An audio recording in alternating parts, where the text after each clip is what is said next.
Hey, what's going on? It's Mano Crusader, and welcome to episode 2, our new Stellaris Aquatic Species campaign.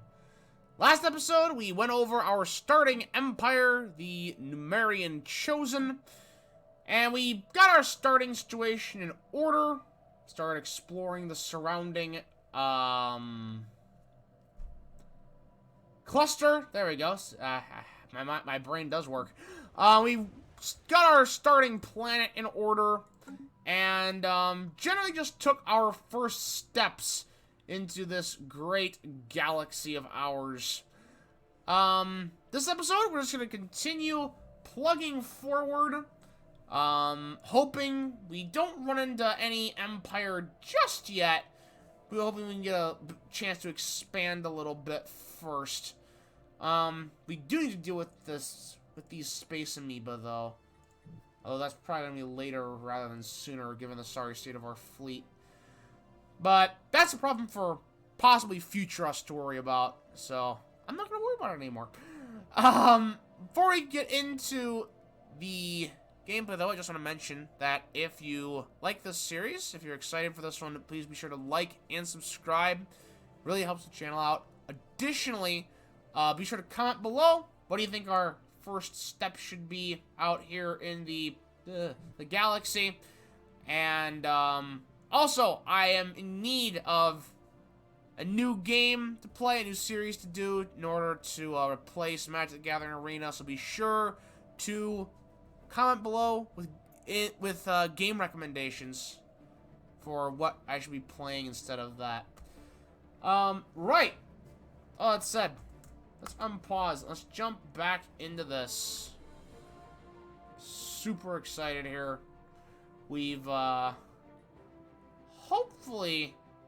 Now, this episode, my goal is to hopefully colonize at least one of these 2 ocean worlds. Genome mapping? Yes, please. Hold on just 1 second, Mr. Event. Both of these worlds, neither of them are really good.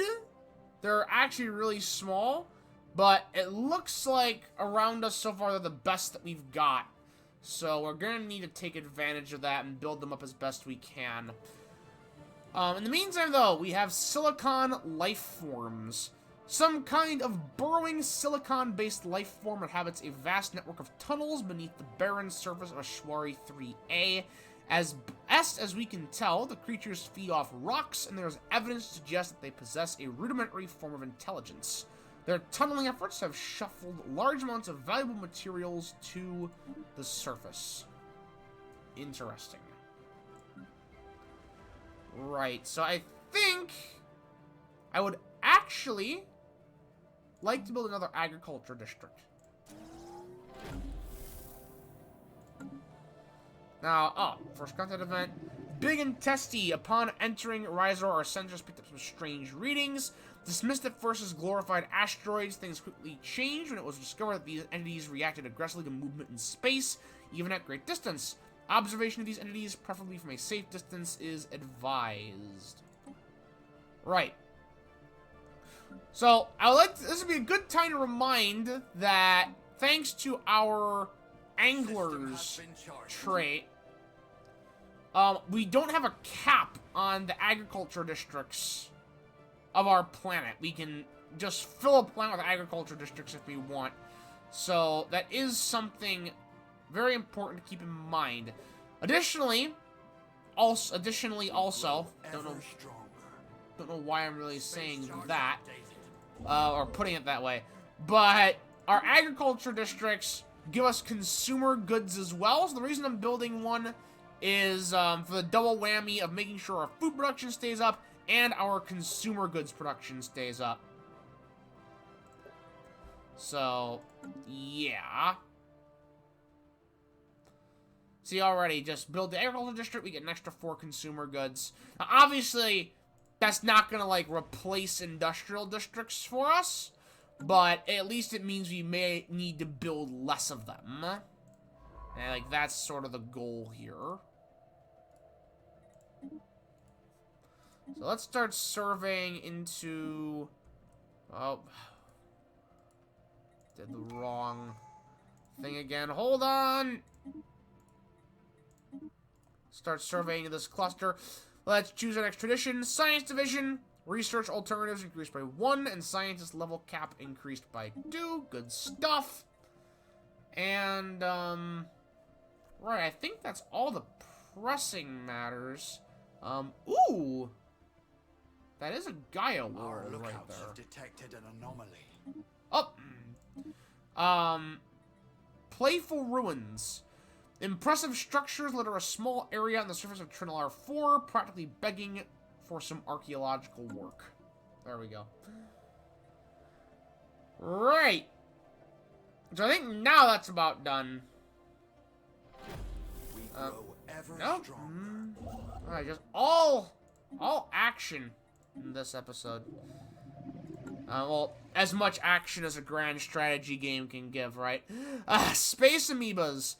The entities encountered by our fleet some time ago are new, horrifying life forms. Quickly named Space Amoeba, following an analyst's gross misreading of initial sensor output, the creature is in fact larger than the average Numerian corvette. There will be little harm in putting the monstrosities out of their misery for science or some equivalent. So you can get easy prey or fascinating creatures. I guess easy prey. Plus 33% damage to space amoebas and 1,000 energy credits for every space amoeba fleet destroyed. We are being contacted by aliens. Alright. There's that. We're gonna need a bigger fleet for that. Also, an admiral would probably be nice as well. Probably minorly important, I would guess. Abandoned amusement park. The structures on Stellaris 4 are not as old as we first believed. It seems to be a playground or amusement park of some sort. Science Officer Angrove Wavemaker knows that many of the contraptions are highly complex creations that we can learn much from, and that to the builder's alien eyes, this might have been a cutting-edge sensor array, or even a gigantic art installation. Regardless, to us Numerians, it looks mostly like a place where you would take your young and let them amuse themselves. Gain some research. Space charts Very, updated. very cool. Let's see. I think I want to build Anomalous space-time continuum ahead. some more corvettes. Another anomaly, a curious signal. Although Trindalar 2A appears totally desolate and devoid of life, our scanners have picked up an encrypted signal emanating from it. I'm sure that's fine. What could possibly go wrong, I say.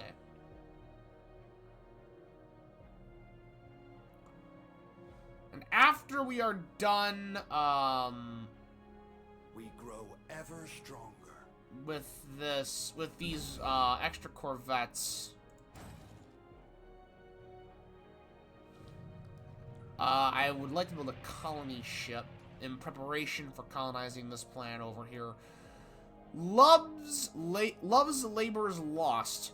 Having decrypted the signal, Angrove Windmaker was astonished to discover it was broadcasting in an archaic form of one of the main Numerian languages.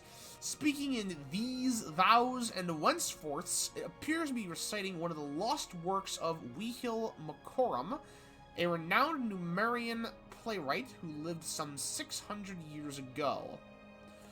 It appears that the broadcasting device, a simple satellite dish protected by a small shelter, is the only non-natural structure on the moon. There is no hint as to who left it there or why, but going by the wear and tear on evidence, it must have been there since shortly after the play was first written, long before Numerians learned the secret of space travel.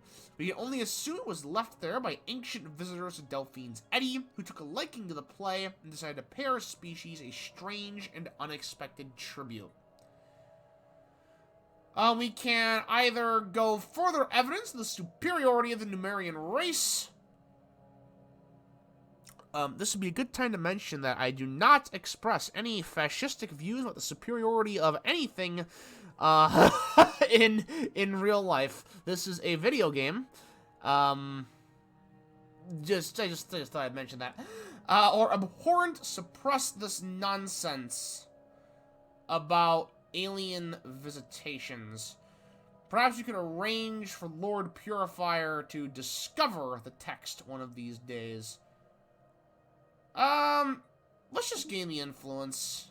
I feel like we're gonna need that more than the temporary unity.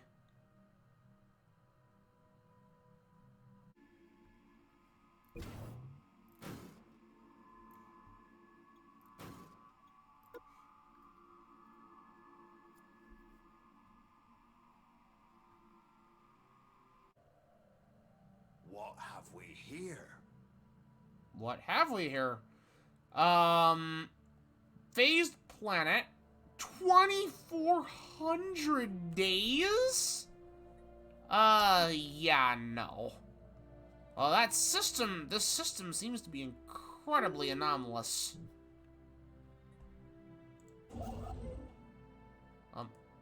Why are you not building that mining station? Question mark? How we doing on over here?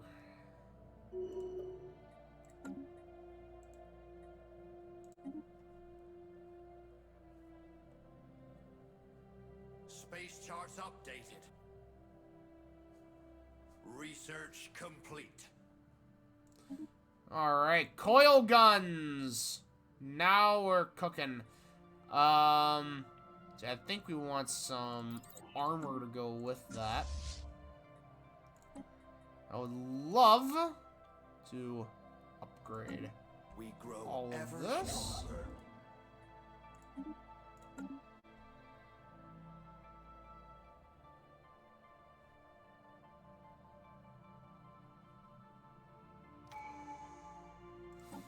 And we get a tradition. Some leader experience gain. Very, very nice. Soon we'll get the researcher upkeep discount, as well as the extra research speed in our first ascension perk. There's those space muses again. Build the starbase over here.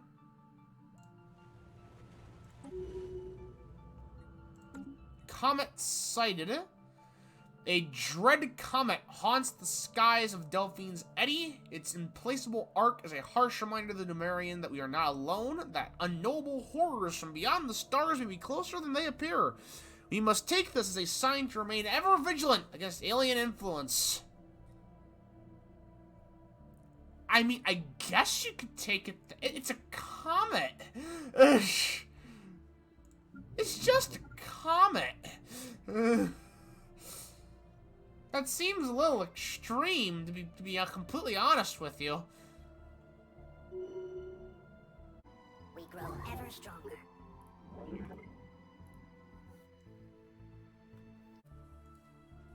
What have we here? Another anomaly. Tomb World. Unusual readings suggest there may be more to this desolate world than meets the eye. And let's see, what are we going to name our first colony? What? Light Buoy's a nice name. That's a nice name. Secured. Pop growth speed. And gene clinics, we absolutely need those.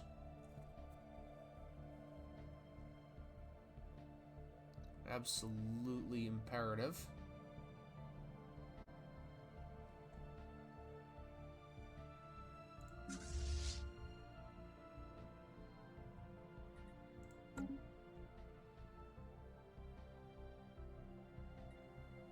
Ships ready for action. Anomalous space. Alright, that sounds good. Let's. Continuum ahead. Let's wait till they come back. We got an anomaly over here. Unknown origin. The material composition of this asteroid differs significantly from its neighbors. It likely has a different origin than the other bodies of this asteroid belt, and it should be investigated more closely. Weapons testing. Weapon testing. It seems the apocalypse has come to Oxidon 3A many times over. Surface scans reveal that the planet has been scorched, bombarded, seared, and peppered in what is surely some of the most extensive weapon testing we have yet to encounter. Though countless attempts have been made to obliterate the planet entirely, it appears that aliens had not yet developed the technology for it. Science Officer Rohan Penda has collected an assortment of broken weapon remains in the hopes of recreating their designs. Let's definitely analyze the samples. In the situation log. How much more? That's Space the charts last one. updated. All right. Let's research that project. Can you dock, please? Land ho! A new colony is underway. Right, the first Numerian colony. Our colony ship has made a gentle splashdown on the moon-spanning ocean of Light Buoy, just off the shores of a large archipelago. This fertile island chain will serve as an excellent first landing site. The ship has been permanently anchored in preparation for its conversion to the administrative headquarters of the new settlement. Its reactor core is in the process of being removed so that it may serve as the colony's temporary power source. Hundreds of small temps and prefab shelters have sprung up on the islands surrounding the former starship's massive hull as colonists begin to disembark in large numbers, the first Numerian city on an alien world. A great day for the Numerian Chosen. A great day indeed. Junk Ball. The ISS Hydrophone crew report that what first appeared to our scanners as an asteroid is in fact a gigantic floating ball of junk. Compromised with the broken remains of various vehicles, rockets, and hazardous materials, many of them radioactive, the junk ball seems to be the detritus of an unknown alien nation in the early space age. It would appear this nation was an interstellar litterer, ejecting dangerous industrial waste into orbit rather than disposing of it planetside. Radiometric dating suggests that the remains are millions of years old and have been floating through space from an unknown point of origin for most of that time. Science Officer Angrove Wavemaker knows that some of the materials found in this floating junk heap are quite rare and can be refined to useful resources. Got some minor artifacts and even an alloys thing here. That's very, very nice.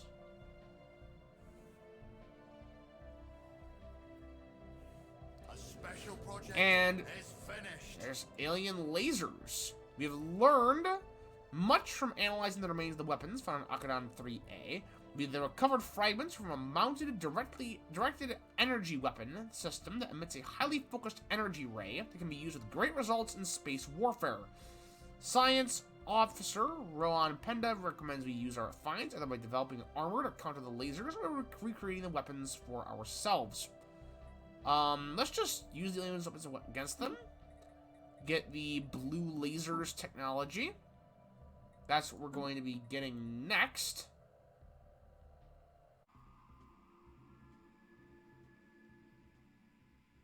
And that should be very useful.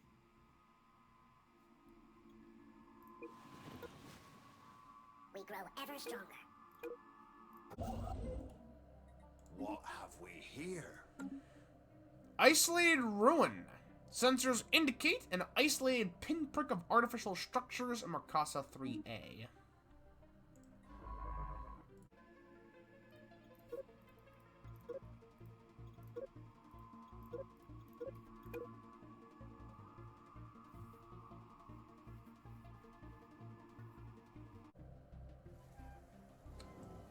Zone A. As per initial findings, Science Officer Angrove Wavemaker confirms the isolated ruins seen from orbit is indeed the only evidence of settlement on Marcasa 3A. Unfortunately, the ISS Hydrophone crew is a little the wiser for having investigated the structures firsthand. Devoid of any other traces of sapient life forms, Marcasa 3A possesses a zone of roughly 13 by 13 kilometers, dubbed Zone A, in which the remains of buildings can be found. Artifacts possessing bizarre properties litter this zone, from minute force field generators to viscous fluids that melt through steel and expand over time. Even more peculiar, the entire zone permeates its visitors with a deep-rooted sense of contentment, despite the often dangerous mysteries of the objects found therein. Grove Wavemaker posits the working theory that a spacefaring civilization visited Mercosa 3A sometime in the past, leaving behind these objects. Though who they were, why they landed, and why they left remain unknown. Fascinating. Unfortunately, we can't really Research complete. take advantage of that. Because it's a savannah world. Space charts updated. There's the deflectors. Oh, I love blue lasers. I really like that, but we need automatic exploration protocols. We absolutely need that.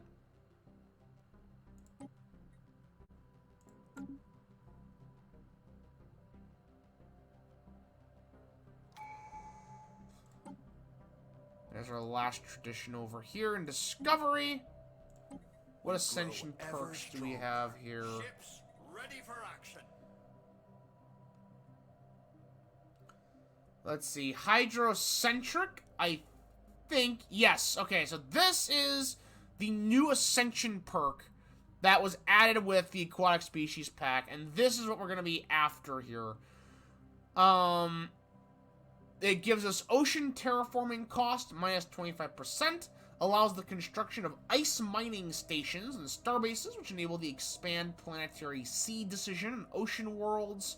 Species of the aquatic trait gain 50% greater benefits for living on ocean worlds, but penalties for living on non-wet worlds are likewise amplified. And it unlocks the Deluge Colossus weapon, which requires the Colossus project in order to use. So yeah, that's what we're going for. That allows us to get our big water gun so that we can turn the galaxy literally into our ocean. I'm gonna hold off on an ascension perk for right this second. And Anomalous space-time continuum ahead. see if there's any in particular that shows up as particularly useful.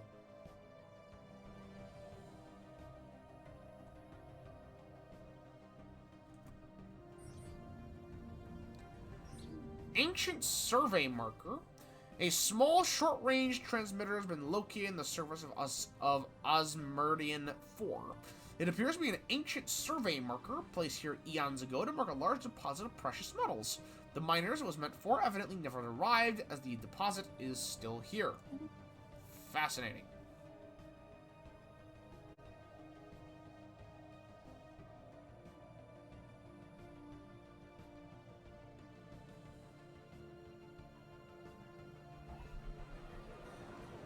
I see our factions have founded. The Path to Victory Committee and the Numerian Preservation Front. And both of them support us, meaning we get a lot of that nice extra influence. The First League. We have discovered artifacts from an ancient alien civilization in Ushimara 4. Well, if what we have learned from these artifacts is correct, this civilization is some sort of confederation that consisted of many different alien races. Well, we don't like that. They called themselves the First League and appear to have coexisted in relative peace for some 2 million years ago. Though the Ushimara system lies in the region of space that seems to have made up the core of their territory, a partial map found on the artifacts indicate the First League may have covered a significant portion of our galaxy before its eventual collapse. Situations amended. So it looks like that is going to be our precursor species for the campaign.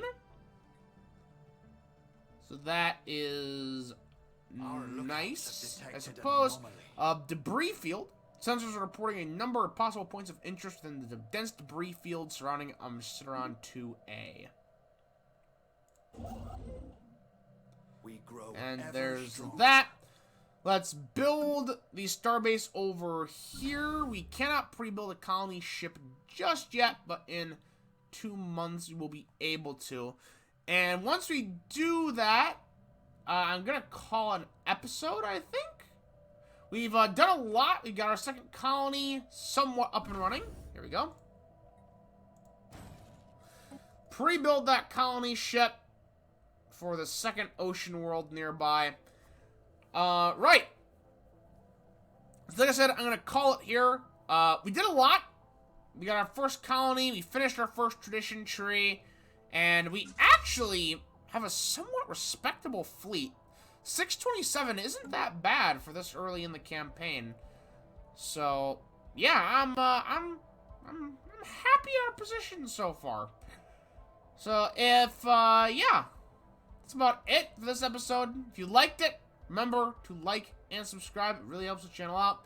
Additionally, comment below what should our first Ascension perk be. And, what do you think we should be? What direction do you think we should be going for? Where should we expand towards? Would be the better question. Should we expand outward into the inner rim? Should we just control the outer rim? Where should we go? What should be our general direction, do you guys think? Additionally, be sure to recommend games in the comment section. I do take requests, and I'm actually in the need of some new games for the channel. And yeah, that's about it. I will see you in the next video. Have a good one.